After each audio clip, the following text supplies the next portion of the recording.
Well, thanks for joining us. This is Candice Carcioppolo. She I is made her start it because I couldn't say your last name. I'm sorry. That works. I always say Carcioppolo, just make it easy. Perfect. I was like, Kristen, start it off. I'm gonna mess up her last name. Candice is I might be saying this wrong, senior brand manager for Like Serhant. I'm a senior brand strategist at Sell It Like Serhant, so Yeah. I help real estate agents build their personal brands there, and it's my favorite thing to do. I'm also a speaker and a podcast host. I host a podcast called Not Nice, Clever, and we talk about branding, marketing, money, and manifesting, which are all my favorite topics. And I love talking also about being an introvert in business because I'm a major introvert.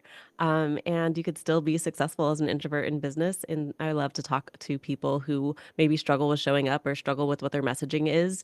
Also, I'm a former middle school history teacher, which that might come out in just the way I approach my work. I love helping people define their goals and overcome the mindsets that maybe keep them from reaching their goals. So those are all kind of things I love to talk about. And we have a small group today. So I don't know how you run your mastermind, but I love answering questions and kind of interview style, telling you about branding and marketing. Awesome. Well, I think First let's of see. all, I don't believe you're an introvert. And second of Everyone says all, that, and it's true. It's true. I am. I'm an introvert too. People don't believe me, but I'm an introvert. Um, but what was I gonna say?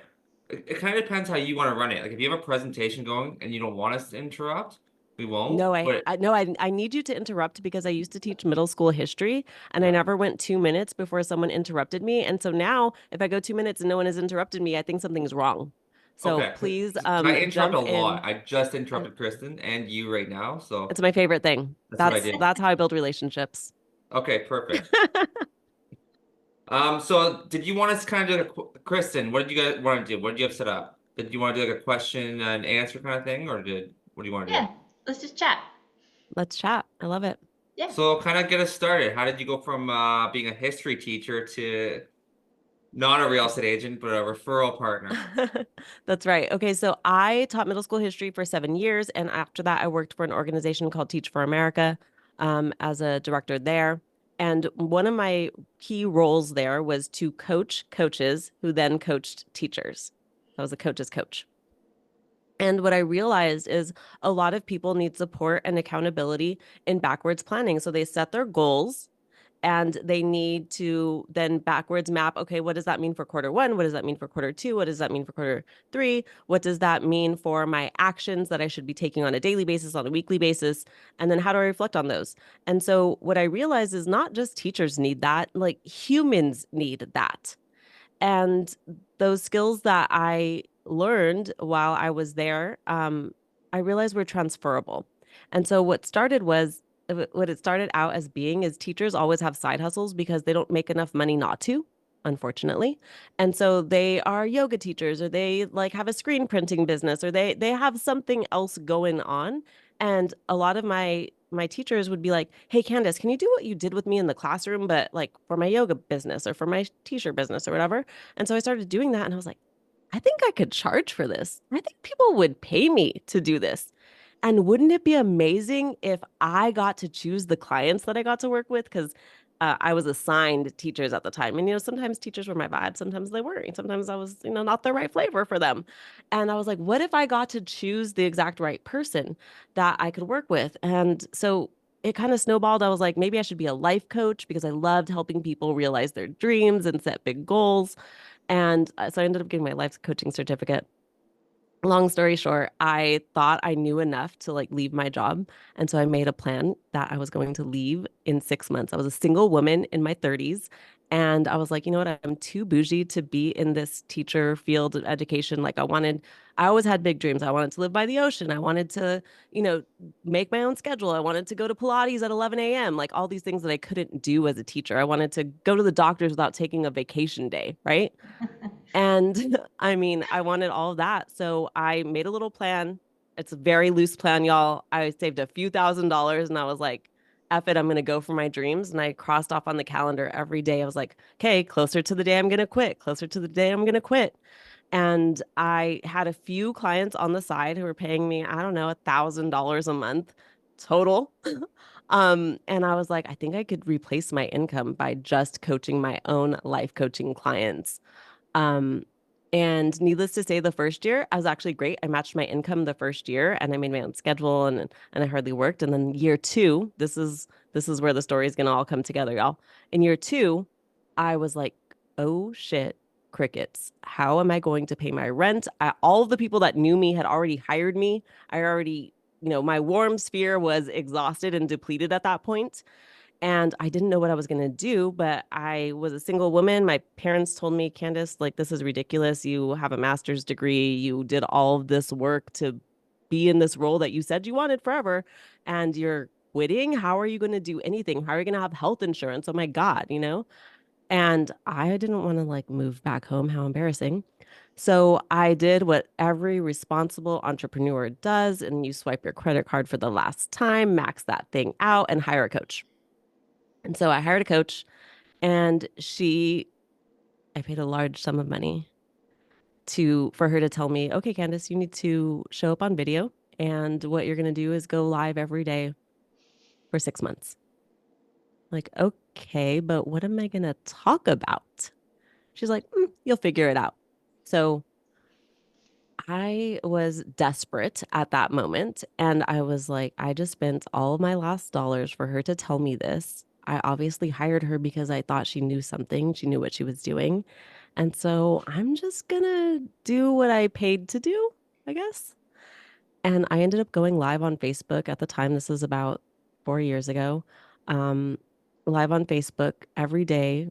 I went live 137 times in 180 days, and my life and business changed forever. And I didn't know what to talk about, and I didn't know who I was talking to, and I didn't have any program to sell. And that was the huge turning point for me. And what I realized from that is that, one, she could have told me to do that for free on Instagram, which I'm sure she did every single day, but I wouldn't have done it because I had to be invested. I had to be invested with my time. I had to be invested with my money. I had to be invested with my energy, or that wouldn't have made a difference in my life. And from that, um, I just began to develop confidence, and I began to develop clarity. And it's the thing that most people won't do, because people are trying to develop the confidence and develop the clarity before they take the action. But that's not how it happens. You have to take the action, you have to fumble, you have to fuck up, you have to feel embarrassed, all of those things are part of it. And so I try and fuck up 10 times a day. That's my goal. I love that. I I love usually that. fuck, I usually hit like 20 or 30, but I try for 10. He's an I actually feel overachiever. like you're talking directly to me, though. Yeah. Great, perfect. And you know what? The crazy thing is people tell me that all the time. Why do they tell me that? Because I am talking directly to you, because I was you, right? And I'm still consistently learning and sharing. And that's most people's problem. People think they have to read all the books, watch every YouTube video. Like, that's not how you learn. And I don't know why I use sports analogies, because I don't know anything about sports, but I always try. But imagine if your child wanted to be a basketball player. And so they watched basketball videos and they read books about basketball, and they sat on the sideline during practice. I don't know if there's a sideline in basketball, sorry, but they sat outside the court in There is. basketball. Okay, great. You're good. And they were like watching other people dribble, and then one day they thought they were just going to hop in the game and know everything. Is that how this works? Nope. No. I You love have to that. I'm stealing that analogy. Yeah, you have to dribble, and you have to suck at dribbling, and you have to suck at shooting, and you have to suck at every aspect of the game before you get good. And as adults are the worst, by the way. People are like, oh, like, how do you like working with real estate agents? I was like, honestly, even worse than working with eighth graders, because eighth graders don't know enough to be embarrassed, right? Yeah. Adults are embarrassed because they feel like, because they're whatever age they are, they should know everything or they should be perfect. And that's just not the case. And so it's the people who are willing to put themselves out there who are winning. And the people that you look at who are creating content or are building brands, who are recognizable, I promise you they are failing every single day at something. and they felt like imposters, and they felt like they weren't good enough, and they felt like they weren't smart enough, and they pushed post anyways.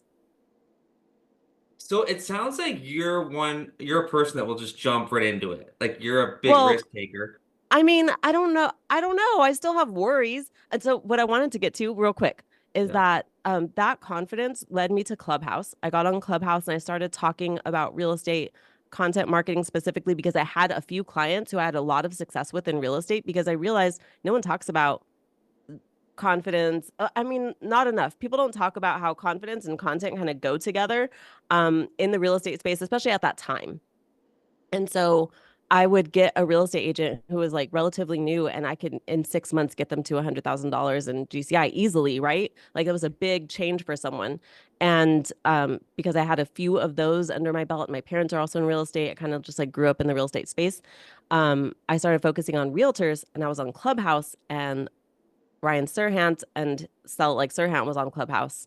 And the president of Serhant Ventures heard me talk and sent me a message and said, "Hey, we need to talk." And that's how I ended up. 2 weeks later, I was working with Ryan Serhant and I sat next to him at a mastermind in Las Vegas. And Ryan was asking me questions about content. And I was like, how the fuck did this happen? Like, that's Wow. crazy, That's right? that's insane. It's insane. But you know what? It's because I put myself out there. I wasn't afraid of niching down, as people say. People are often afraid of that. And I just showed up over and over again so much that I became seen as the expert in that space. Anyway, so I just wanted to like put a bow on like that's how I got to this Yeah. place. But it's messy and it's not easy. And some days I didn't know if I was going to make it, Oh, but I knew I was going 100%. to keep going. So the biggest fear I think people have is jumping into something. Is like you said, worrying about paying their rent. People have kids and stuff to pay for and all that. Yeah. Most people have a million excuses. Do you think it's better, like what you did, is kind of jump into it and just go for it and have the worries, or transition slowly for some people? Oh, They okay. Like, have look, the I'm not move. a parent, so I don't want to tell people about like Yeah, I don't know yeah. what that's like, right? Like that I'm not saying that. But I will say that you have to have a big vision for yourself and you have to have a plan that is scary. That's just it. If your plan isn't scary, you're doing something wrong. And every time I get to the next level or the next step, I'm like, how did this happen? And then there's new scary shit. So last night I was on a road trip, and road trips are the best. I'm in Pismo Beach, California today. I live in San Diego, California. It's snowing Anyhow, here, so you're making us jealous. no, it's actually really, really cold. But Oh, it's okay. beautiful, but it's cold. I feel better Um, now. yeah, I hope you freeze. San I'm Diego's just nice, kidding. but okay. Anyhow, the point of this is I was on this road trip with my husband to get here, and it's where my best thinking happens. And I started to think about how creating content is a lot of people's fears. So if you can imagine a ladder, like picture a ladder, maybe this ladder is leaning up against a house and you want to create content. The content is kind of the next rung on the ladder. You might think that the content is like at the top, but that's not true. The content is just that next rung. And when you stand on the next rung and you look over and you look out, you get to see a little bit further. And what you realize is like, oh shit, there's a lot of other things and opportunities out there that I haven't even considered, or I haven't been privy to, or I haven't been in the rooms where they're talking about that yet because I haven't stepped up to the next level on the ladder. So content is just like this one rung, right? And then you make the content and all these other opportunities come to you, and then it's like imposter syndrome city, and then all these other things happen, and then you realize, oh shoot, there's another step. And then maybe the next step is collaboration, or maybe the next step is starting a podcast or whatever. And then every time you have this new, unique perspective that you've never seen before. And if you don't take the next step on the ladder, you don't even know it exists. So everyone's playing in literally a different field than you are. I love that analogy as well because I'm also scared of ladders. So that's perfect. So it works perfectly. It's so true though. Like I can say before I met Sean, I never would have shown my face on camera. I was terrified of Oh, doing am I it. getting credit here? Yeah, he pushed me and pushed Yes. me and pushed me. And he's like, send me a video of this, send me a video of this. And I'd record myself 500 times saying, Sean, you're an idiot. And then find the perfect one and send it to him. And I'm like, okay, there we go. And then it'd be like another couple months before he'd push me a little bit further to do something. Now I'm making my own videos and we're running a mastermind, sharing Now everyone No, likes her more it's than me. amazing. I created my own demise. them. And she's walking around with like a whole video crew and a microphone at conferences. So like there you go, right? Yeah. That's it. Yes. I'll be honest though, I only pushed her because I was selfish and I needed an extra for my videos. I didn't actually believe in her, but it worked out. Hey, I'm rude. just kidding. I think you're great, Kristen. But Thanks. that also reminds me of I was listening to Bob Proctor this morning. I don't know if y'all know who Bob Proctor is, but I was first introduced to him from the movie The Secret. And he talks a lot about self-image and how you see yourself. And today he said a lot of y'all are playing extras in your own movie. I was like, oof, are you an extra in your own movie right now? Because why? And a lot of times branding is connected to worthiness. Do you feel worthy of having a brand? And for a lot of you who aren't showing up, it's because you're not feeling worthy of having a brand because you're saying, who am I? But who is anyone? Like literally, everyone is infinitely worthy. And until you believe that, you're going to hold yourself back from building a brand that can actually create a legacy for yourself and your family and change the entire trajectory of your lives because you decided to freaking push post because you felt like you're worthy. So take us like through the beginning steps of us finding a brand for ourselves or building a brand. Yeah. It's interesting because I'm in this space right now where I've been doing a lot of reflecting over the last couple of weeks, and it's like, what comes first, the chicken or the egg? And that's really when what brand building is kind of, it gets weird because you don't know if you sit down and you create the brand and you write it out and you say, this is who I am, or you just start showing up and kind of figure out who you are at as you go. And I think it's a little bit of column A and a little bit of column B in this situation. I think you can sit down and say, who do I love working with? What am I uniquely positioned to do well? And how can I capitalize on that? And how can I show people outside of my real life circle that this is what I do and this is who I am? And so for a lot of you, starting with your past clients, I would make a list of all of your past clients and say, these four are my favorite. What's my favorite about them? Oh, well, they all are buying their second property. They're all in this type of profession. They all have children. I don't know what they are, but figure out what's common between the people you love to work with. Maybe it's just that they all are a little bit woo-woo just like you. Maybe they all freaking love the Raiders. I don't know. Like figure out who your people are. What do they That have was in another common? great sports reference, by the way. Thank you so much. You crushed that one. I liked the woo-woo. Everybody's a little woo-woo like you. Yeah, there you go. Woo woo. Like, oh, I don't care what it is, but write it down and say, okay, if I wanted to attract more people like this, then how can I do that? Well, maybe if it's the Raiders thing, then you host the game at your house or at a bar and you bring in all these fans and you grow your email list. And then you say, okay, now I'm going to make content. I'm going to show them and wear my Raiders gear sometimes. I'm going to show them that I'm at the games. I'm going to show them that I care about this. And I'm still going to show my family a little bit and my friends. And I'm going to show them houses, all of those things. And now you have an email list of people who are your people. And you are showing them who you are and what you do. And then someone's going to say, hey, bro, my friend wants to buy a house and you're cool. So why don't you talk to him? And that's how you build a brand. It sounds silly, but that's true. Okay. So thinking about who your people are and then showing up. And I would say start with three ways of showing up. The first way is anything that you are doing to create content. So pick a lane in your content. I don't care what you do. TikTok, Instagram, Facebook, whatever. Pick a platform that you're going to show up on consistently. And when I say consistently, 3 to 5 times a week and with video, you don't get to avoid video. And then email marketing, do not sleep on email marketing. You're trying to build omnipresence. So build your email list, whether that is from open houses, whether that's from lead magnets, whether that's from hosting events. Build your email list and send out emails. And then the third thing that you should do to show up for your audience is host events, I think, in some capacity. And events don't have to be huge. They could be a freaking tea party at your house. It doesn't have to be anything. It could be 10 people. I don't care. My first event was 5 people, maybe. And it was a vision board event. And eventually that grew to, within less than a year, to 200 people. It had to be at a restaurant because it started in my living room and my living room got too small. And so I would just say those 3 things: content, email marketing, and hosting an event. And the event could be quarterly even to start.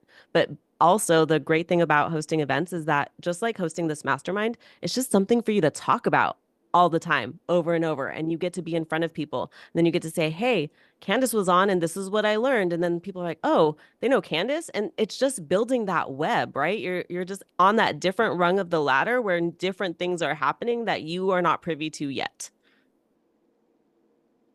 I love that. A few questions for you. When you started doing lives, Yeah. were you getting people in there, or like were you? Oh, that's a great question. No, definitely not. No, okay. And So be you're just grateful. you're just kept going though. Yeah. Be grateful that people aren't watching when you just start, because you suck, and that's okay. So just if there's one person on, this is a true story. My first live, I need to find it so I could show it to you guys one day. But my first live, there was 2 people on, and one of them was my roommate. And later on, she admitted that she wasn't actually watching. She just like let it play in the background. I don't know. She wasn't watching. She wasn't listening. That's a nice roommate though. Yeah, Right? would probably give you a boost, right? Yeah, I guess. Yeah, I mean, at the time I didn't know, so yes, it gave me a boost. I would do that for Kristen. But it'd Thanks, be Sean. like, 3 people, 5 people. But by the time I got to week 3 or 4, people were like, oh, they were sending me topics. And it was just a few people, right? Just like maybe 3 or 4 people were like, oh, can you talk about this? Oh, can you talk about that? And like, if they're asking me for a topic, then even though only 2 or 3 people are showing up, they're watching, right? They're listening. Something is happening. And really, I think it's about momentum. How do you create momentum in your life? Because if you can create momentum in your life and in your business, like that always pays off. And so sometimes it's just about doing the thing. Then they find out you work with Serhant and they all love you. Oh, yeah.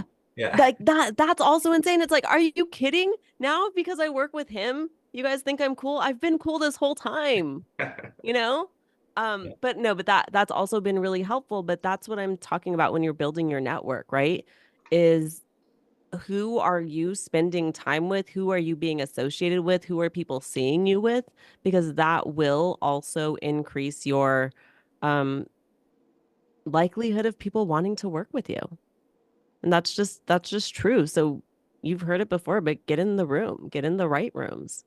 It matters. So speaking of email, that's something in the last year and a half I've really doubled down on. I'm at about 650 on my email list now. Cool. Congrats. But that's okay. I don't know if that's probably crap.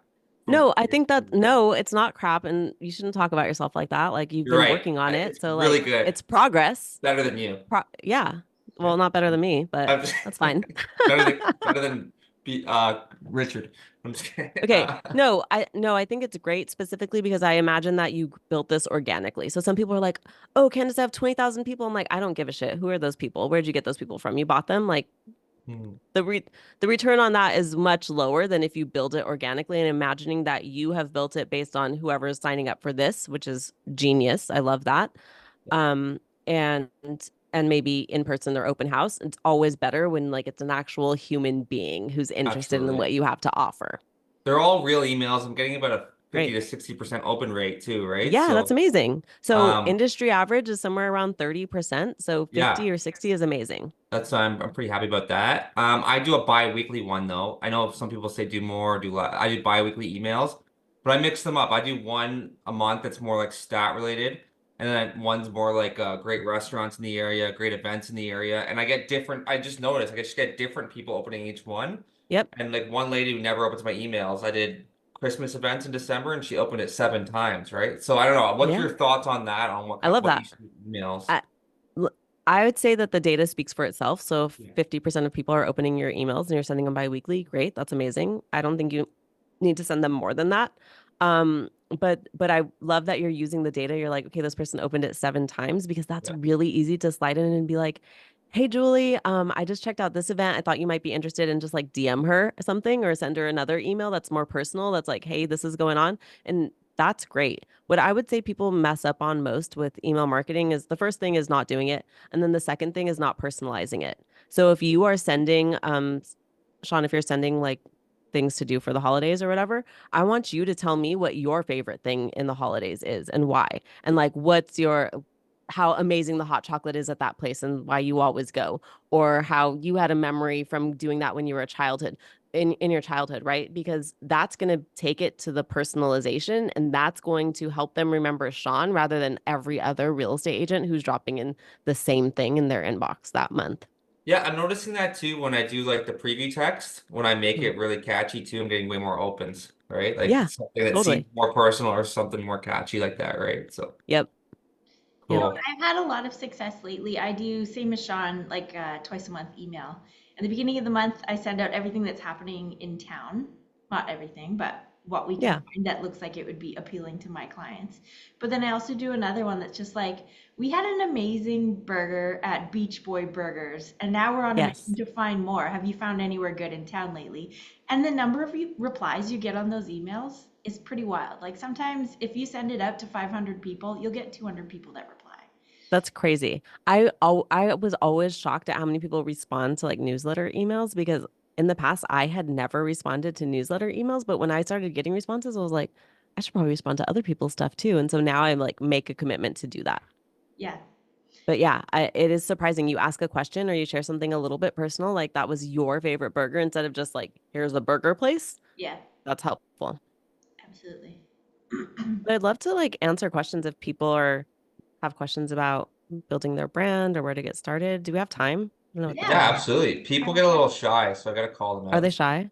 Yeah, everyone's Don't be shy. shy. I call them out. I'm gonna call it. Danny, get in here. We miss you. Come on, Danny. Danny's great. Danny's got a Hold great on. Let me move over here.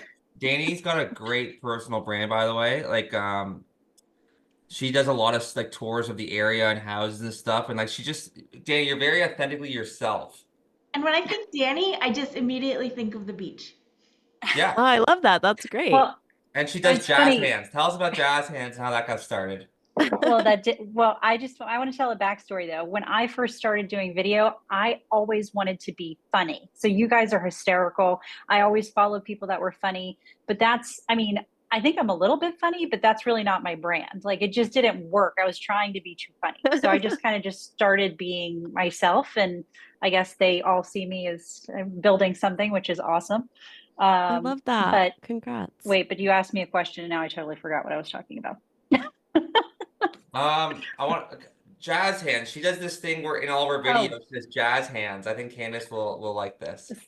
so when I first started, I realized every video I do jazz hands. So even one of the first conferences I went to, I capitalized on that, and I was going around and making everybody do jazz hands to be a part of this massive jazz hands video. So now everybody I love at that it. event that was there called me the jazz hands realtor. To this day, it still sticks. I love that. That's But so cool. And what I love about that is something that kind of happened on accident, but then you ended up owning it, correct? mhm. Like you just Yeah, ended I up saying like, still okay, this is every like part video. of it. Right. Yeah. Exactly. Mhm. And I think that that's a part of brand building, is kind of owning your quirks and being able to just say, I don't need to stop doing that. That's just something I naturally do. That's part of me. I never realized that. And that's also a hard part of showing up on camera for the first time, is that you don't understand. Like, I didn't understand that I talk about out of one side of my mouth until I started watching videos of me, or I didn't understand how much I use my hands as well until I started watching videos of me. But instead of trying to change that, I just decided, hey, that's how I've been talking for the last 40 years of my life. I might as well just continue on, right? Um, because that's how I'm going to show up in real life anyways. And so I think owning those quirks is really great for your brand, and it actually helps to make you more memorable. I didn't realize how handsome I was until I went on video, and then I'm I'm like, oh, sure. Yeah. I'm Yeah. beautiful. Yeah. Um, what's it called? Danny said when she first got into it, she wanted to be funny. And a lot of people fall into that trap where they're trying to be something like Danny is funny but has a great personality. But what draws me to Danny is her being herself. And a lot of people are trying to be someone they're not. And even when I first started video, I was trying to be super serious and it wasn't my personality. And a lot of people slack on that. They're trying to be something they're not. What do you think about that? Yeah, I did that for a long time too, so I can completely relate. I remember I was trying to be super professional, whatever that means. Yeah. And I wanted to sound really eloquent and I wanted to speak softly and slowly. And shocker, I'm none of those things. So I just decided one day, I realized it was really hard for me to make videos and I thought too much about it when I was trying to play a role. And when I just allowed myself to be myself and kind of thought about, this is a great tip that I forgot to mention. One thing that my coach did tell me was to talk to the camera like you're talking to your best friend. And so in the beginning, I literally would say my best friend's name. I would say, okay, Corey, you need to do this, Corey, that. Like I would start it like that and then I would just cut that out later if I needed to. But that would help me to be more natural because if I was talking to my best friend, I'd be like, girl, get it together. Let's go. We're not freaking playing, like that's how I talk to my best friend, not like, Corey, the 3 things that you need to do to market yourself as a real estate agent. Like, huh? Like what? But I was trying to do that in the beginning and that made me kind of hate video because it was too much energy, especially as an introvert, to exert to play a role for the camera. And when I just decided I wasn't going to play a role, like this Candice is the same Candice you're going to see on stage. It's the same Candice you're going to see if we talk. Like, this is it. Unless I'm exhausted, then I'm going to just have resting bitch face. But that's a whole other story. All right, Kristen, you're up. Me? Yeah. What do you want me to talk about? I don't know, I have to put people on the spot here. Richard, come in here. We haven't heard from you yet. Ask some questions. What can I help you with? Like, what do you guys tell me? How about you guys just tell me what you're working on? Like, can we go around and say, like, hey, what are you working on for 2024 as far as branding or content? Yes, I love Maybe I that. can- Let's go around and do that. Here's See? one. I'll Yeah. jump in here. Thank you. So one of my goals for 2023 was to start doing more long form content. It didn't happen. So what would be your tips for motivating to do something, that you don't really want to do? Like, I'm kind of the opposite of Danny in the sense that, I make the funny videos. I'm one of those guys. But doing the more serious, like, hey, these are the stats. These are the, this My is, first question the is content why? that you should be doing, like why do you move to Merit? I can chat about that, but I mean, just getting the motivation to do it, I guess, here in January would be a good thing to ask, I guess. My question to you, Jared, though, is why do you want to do long form content? I think because there's a gap in the market here. I'm in a very small town where a lot of the agents are established, and so they are very old school, all referral, repeat business. Don't really put themselves out there on video, don't really have social media, don't do any of the extra stuff. So you see an opportunity. I see the opportunity. And you're talking about YouTube when you say long form? Or what are you talking about? Yeah. Okay. I'm talking about YouTube. Yeah. Okay. And the reason you're not creating it is because it's boring and I don't like it. I think there's an opportunity that you can take your personality and infuse it into something that's boring. Like you can make funny real estate updates. I would much rather watch you being yourself talking about stuff than professional boring stuff. I also find it if you don't like it, you might not stick to it, or like, it'll come through the screen. People won't like it. So I don't know. Is it better to just not do it if you don't really like it or want to do it? What do you think on that, Candice? I think that since he's identified a gap in the market and he sees an opportunity there, then I think there is a desire for him to want to capitalize on the opportunity. So now it's just making it your own flavor. And I don't think that what is going to make sense is doing a boring market update for you. but how can you approach this in a way that is SEO driven, because that is going to matter on YouTube, and also infuses your personality into it. So Mhm. that's what I think that you need to do. But what I would say is, for the next 3 months, just make a commitment that you're going to create a YouTube video at least once a week for the next 3 months. And don't worry about the data. Don't worry about the analytics. Don't worry about all of that stuff. And I know there's people who are going to say Candice is full of shit. Don't do that. But because of the place that you are, this makes sense, because sometimes you just have to get over the hurdle of doing the damn thing and then look back and say, I made 12 videos. That wasn't terrible. And now I can layer in that I actually need to be a little bit more focused on, I don't know, the intro or the title or whatever. And you can layer in those things. But it's kind of like when I first started, literally didn't know what to talk about, just pushed record and post every day. Like, you just kind of have to get into the rhythm. So I would say go to your calendar and say, hey, every Monday, probably not Monday, every Thursday, that's my recording day. I'm going to spend this amount of time. I'm going to find this editor by the end of the week. Whatever it is that you need to do, just take the actions and don't worry about the outcomes yet. Mhm. Candace is full of shit. Don't listen. I'm just kidding. But Jared, but wait, but I think that that's part of it, right? It's like going to the gym. You can go to the gym and you can lift weights and you can lift weights and you can lift weights, but it's going to be 6 weeks before you actually see anything, and it's going to be this much, right? But if you looked every single day, you'd feel like it's not working. So I don't want you to look every single day right now. I want you to look back and be like, okay, now I have a recording day. Now I have an editor. Now I've posted this many videos and 17 people have watched so far. So if 17 people have watched and I haven't been paying attention, imagine what would happen if I start paying attention, you know? Mhm. Mhm. Candace. Jared. Oh, go ahead. What? Sorry. Jared, so I'm been in the same boat that you've been in most of the year. And I was just like, I'm racking my brain of like, how can I make this more fun for me? So what I decided on was making it more of like a show.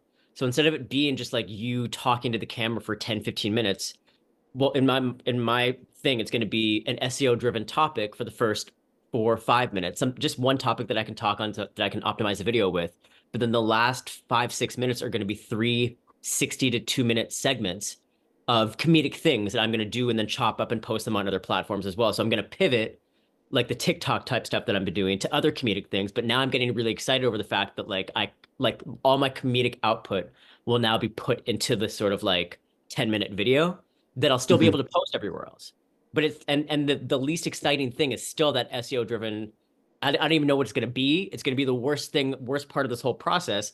But now it's just sort of like, a tiny piece. Everything else I'm Mhm. super excited about. I'm getting my studio set up now. Like, it's motivating me to do it all because I'm excited about everything else. But that's still Yeah. SEO driven topics. That value driven thing for the consumer is still going to be there.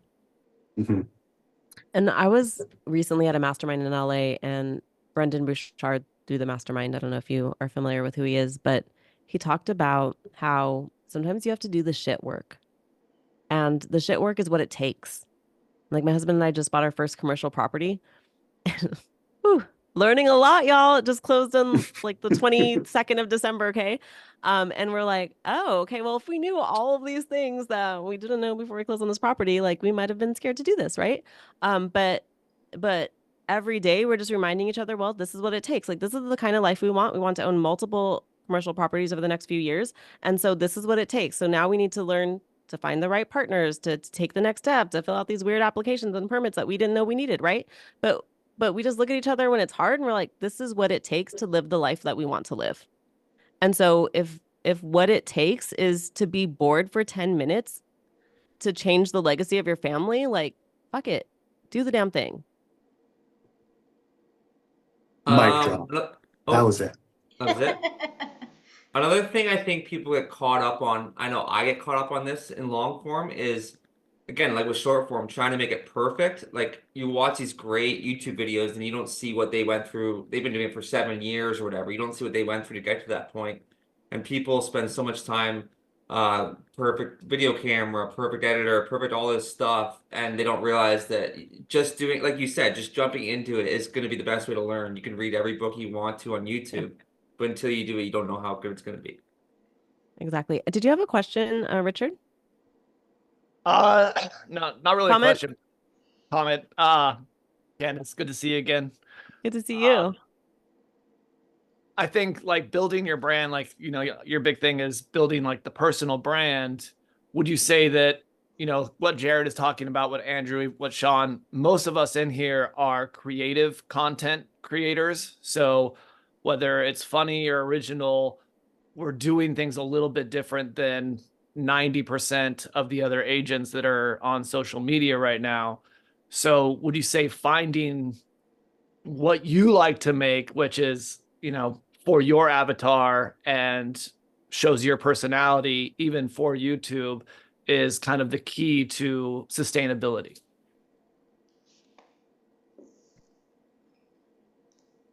So, yes, but I'd also say there's something to be said for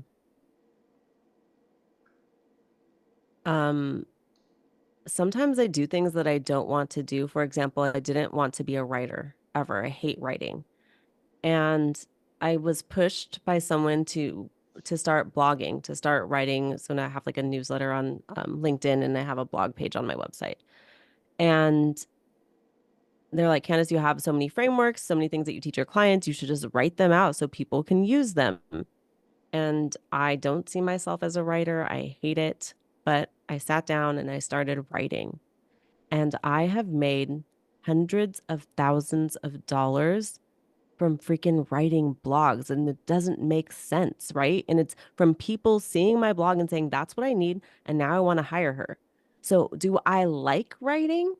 No, I didn't. But guess what? When I see money in my bank, I get motivated to write. And so I think you should allow yourself to be pushed sometimes into doing things that are uncomfortable or things that you don't like. And if you go back to thinking about yourself like an athlete, I bet you the greatest athletes have to skip out on some things that the rest of us love to do because it's not good for where they are in their training, right?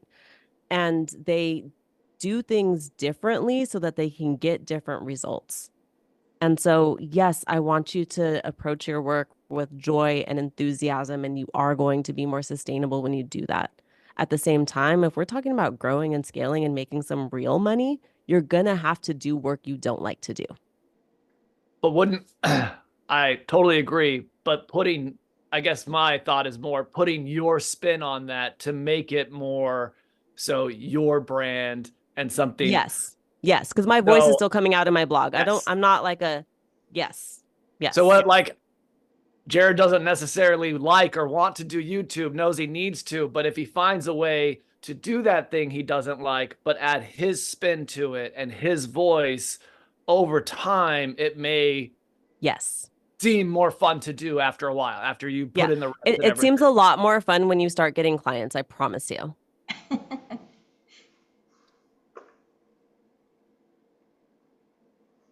That's it. That's all I got. Yeah. Yeah. Thank you for bringing that up. Does anybody else have any questions or want to jump in or have a story to share with us? I want to put someone on the spot. Do it. Don't Craig. make me. Not me, please. Oh, This whole mastermind's right up Craig's alley. He is Craig, struggling with personal branding a little bit, struggling with the direction he wants to take with content. He's like, I wouldn't say obsessing, but like really like banging his head against a table over what type of content to do, and he can't figure it out. And yeah, I just want to put him on the spot because I feel like he needs to be talked to. Well, tell me a little bit about where are you in the world? How long have you been in real estate? You know, the basic creepy DM. Sure. Okay. So real estate's been plenty of time. It's like 8 years now in a career, but I feel like I'm basically a brand new agent because I'm making a major shift from what was on-site sales for the first 5 years of my career in a luxury condo market in DC, where I didn't have to think anything about marketing at all. Like wait for you to walk through the door and close them was my job. Moved to Austin about 4 years ago, and the pandemic got me out of the new construction industry and got me into kind of, traditional retail real estate, and it was booming. So again, didn't really have to do anything. My team was giving me enough business that I already was working too much. And now it feels like year one, where I have to think about what my message is. I have to think about who my audience is. Like you said, who are the people you've enjoyed doing business with? Those tend to be people relocating, people like, young professionals, somewhere between 28 and let's just say 40, because that doesn't feel too old to me anymore. And I like doing urban stuff. I like doing stuff related to the downtown core. How is a city changing? Dense development, urban planning, all that stuff is what I can talk about. I love it. He's an expert in it. I have no Yeah. idea how to translate any of that into a great 2-minute reel. Like reels Yeah. feel like the end of the world. Okay, so the green screen filter is about to be your best friend. So you say, you're a young professional thinking of moving to Austin. Here's exactly why you need to move here in the next 2 years, because XYZ is going down. This is happening here. That this is going to increase your property values. If you want to get in now, like this is the time, right? So just talk to young professionals. What are they thinking about? So, hey, look, I know that you've been living with your parents in the burbs, but you really need to get to downtown Austin because this is what's happening, right? So you need to just think about their life. Where are they in their life? Are they just finishing college? Are they, I don't know, like start thinking about their life. Are they currently in a roommate situation and they're growing out of that roommate situation? Like, who are you talking to? What are the things that they're struggling with? And how can you make Austin sound so appealing to them, especially if you love relocation? You just need to solve their problem before they tell you their problem. But we just came up with 3 problems right now that we know that these people are struggling with. So what happens is people start saying, just like Kristen said earlier, I feel like you're talking to me. People start saying, oh my gosh, I feel like Craig is talking exactly to me. He knows my life. He's already setting me up and he's an expert in the city. So why wouldn't I work with him? Yeah. It's just taking the conversations that you're already having and putting them on the internet so that more people know that you're having those conversations. Okay. Without the analysis paralysis. That's also a great idea for coming up with hooks for your videos. What is this person? What's the situation they're in? Hey, you're starving yourself in Vancouver and you want to move out of the city to somewhere where you can actually afford to live. Think about coming to Merritt. That would be for me, but something like that, right? Right.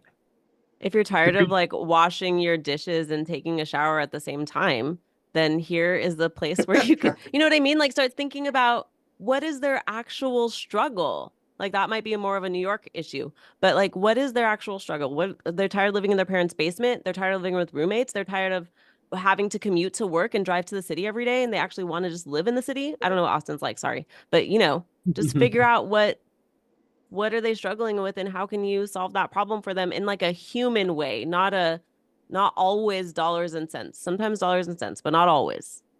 Yeah. Who's got ideas on how to start a video other than, hey guys? Like So literally curious. not, hey guys. Where's your I mean, realtor Chris bestie? Benjamin like does that great. Like, oh hey, his like, oh hey, to start every Yeah. It's like a catchphrase. Greg. I would Oh, I sorry. would say I said try to something up, talk to Greg. one person, Oh, ideally. okay.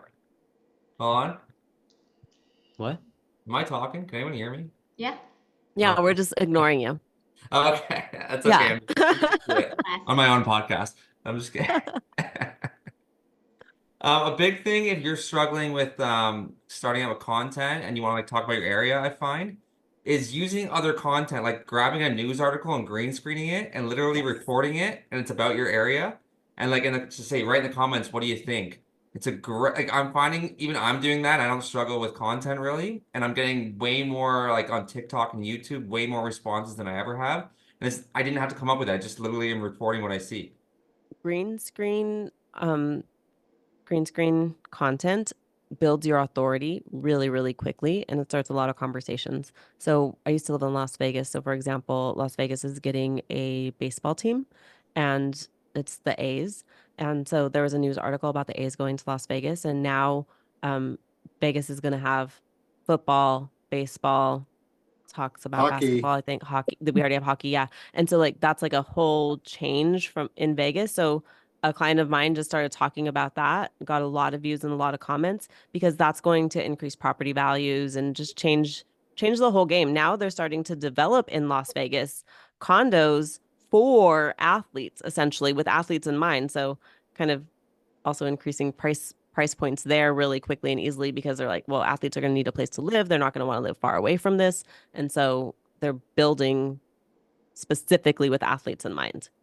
And you could be the most boring person if it's a catchy article. Like I'll sit around and watch those articles all the time on people's pages, even though they're not even really doing anything. Like they're like, you know what I mean? But if I see the hey guys and some shitty camera, I'm scrolling every time. You know what I mean? No, it's just I am. I'm just being honest. But a catchy news article, I want to see what it's about. I'm always thinking about, am I giving someone something to talk about? Is this a reason that they would go back and be like, hey, did you see Candice's video? Or hey, watch Candice's video. This is exactly what you need. I'm giving people something to say about me. Even if it's Candice is full of shit? Even if it's Candice full of shit. I don't care. More people say my name, please. I'm just kidding with that, by the way. I know. You said it first. Okay. Just kidding. Sarah had a question in the comments. She said, how are you monetizing your blog posts? I'm not. I'm just getting clients because people read them and then they want to hire me. That's it. Like other than I'm not monetizing the actual post itself, but they'll just slide into my DMs and be like, can I work with you? Can you? So I do personal brand consulting with them. Awesome. Don't worry about monetization. Worry about connecting with building your business. Some people ask me, how do you monetize this? I'm like, how do you get passive? You use music you shouldn't be using. I'm like, I don't think about monetization. I'm thinking about making it the best I can make it. Yes. Like I got a video hit like pretty, like it did quite well, and people were asking if I made money off it. I'm like, no, I used music in it that I'm not allowed to use, but I got 5 leads from it. So I'm like, that was way better than making $10 off Instagram or YouTube for me. I also I made this video and I was really quite embarrassed being that like I help people create content and I got like 700 views. I was like, oof. I thought about taking it down, but I didn't. Yeah. And then the next day I got I think it was 4 consultations and 3 of them actually hired me. So I'm like, okay, from a 700 view, I was talking to a very specific audience there, obviously. Like I will take that any day. I don't care that it's not about the view count. It's about, are you making connections? Are opportunities presenting themselves because you're in front of people?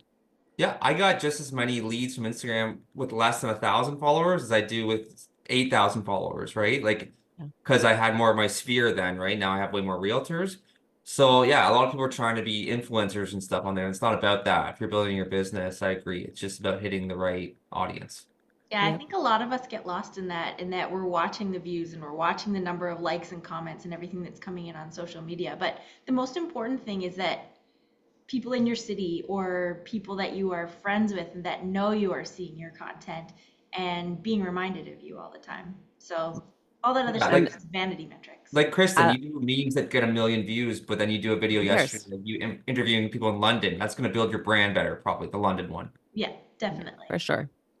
I work with hundreds of agents across the country, right? Like I've worked with people everywhere and beyond in Canada, 1 agent in Australia. Anyhow, that's beside the point. It's just that I've seen so many people with so many different sizes of audiences. And I know people with 80,000, 100,000 followers who don't do any business based on their accounts because they're not posting the right things to get the right business, right? But I also know people with under 1,000 who regularly sell houses from their content. So don't get caught up in those vanity metrics, because as someone who's seen a lot of the behind the scenes and actual numbers, it doesn't mean that you're selling houses just because you have a large audience.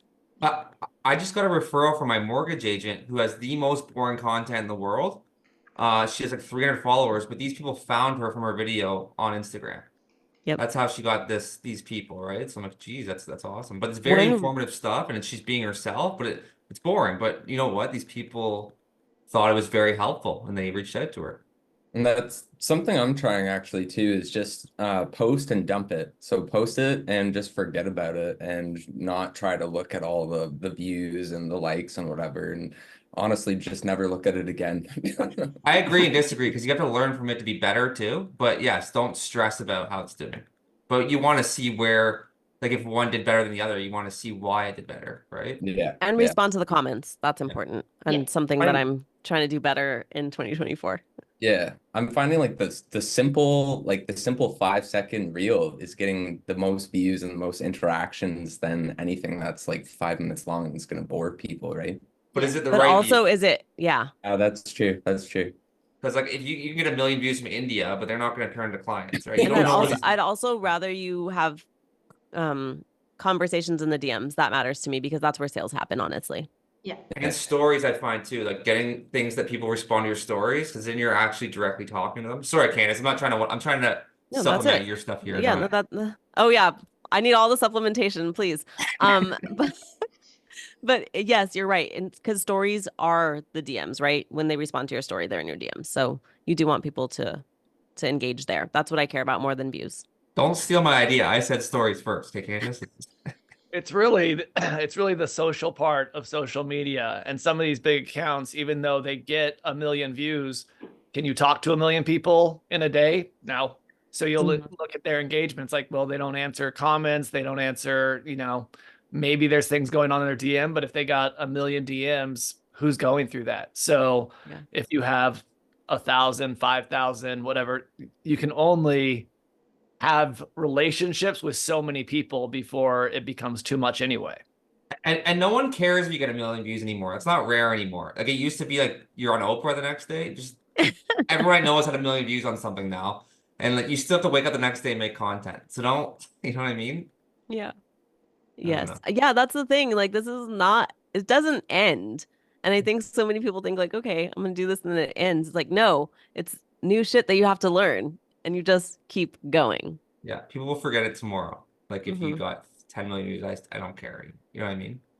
Sean's still riding that high from his Tim Hortons Starbucks video a couple months ago. Yeah, I send that to everyone I know and tell them how great I am. Oh, send it to me. Whoever wants to win an I didn't argument, catch it. he just throws that out there. Absolutely. We're gonna hear it all through Tom Ferry this next year. Sean, hey, I'm Sean. I got 3 million views. Absolutely.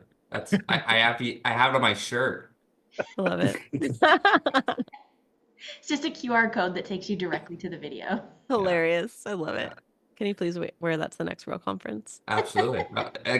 You think I'm kidding? I'm going to now. I love it. 1000%. Awesome. Well, this was amazing. Thank you for spending an hour with us, Candice. I feel like I took a bunch of notes. I'm sure a bunch of other people in the group were able to kind of just change their mindset on how they're attacking things these days. Did anybody else have any questions for Candice or want to jump in or have anything to say? No, this is great, Candice. Thank you so much. That was thank you awesome. so much. And it helps to remind us too, like why we're doing this and don't get so caught up.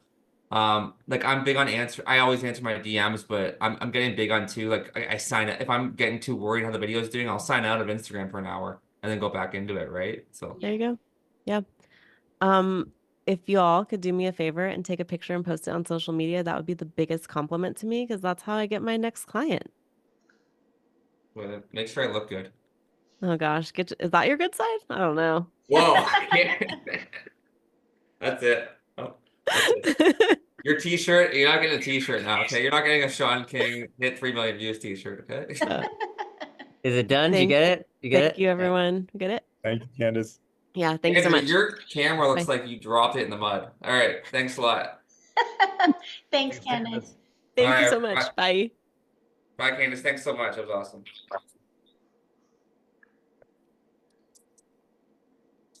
Uh-oh.